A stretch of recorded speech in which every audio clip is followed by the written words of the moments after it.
Bwana, hii inasikitisha sana kwa waumini wa kanisa Katoliki duniani baada ya kupokea taarifa ya Papa Francis kufariki dunia akiwa na umri wa miaka 88 huko Vatican.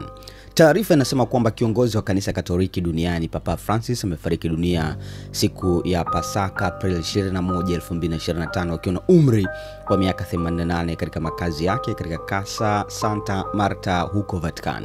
Muda mfupi mwadhama Cardinal Farrell alitangaza kwa masikitiko kifo cha Baba Mtakatifu Francis kwa maneno haya: "Ndugu wapendwa, kwa huzuni kubwa sina budi kutangaza kifo cha Baba Mtakatifu Francisco saa 1:35 asubuhi ya Aprili 21.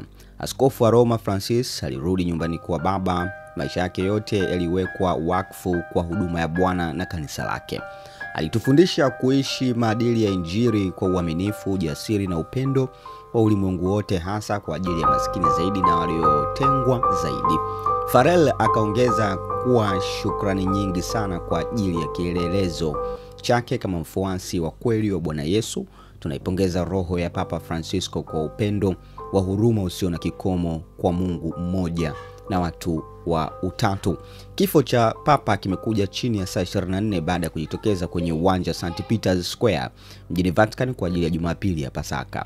Alitoka akiwa kwenye kiti cha magurudumu na kupunga mkono kutoka kwenye baraza la Basilika ya St. Peter's kwa umati wa watu waliokuwa wakishangilia na kusema, "Ndugu wapendwa, Pasaka njema."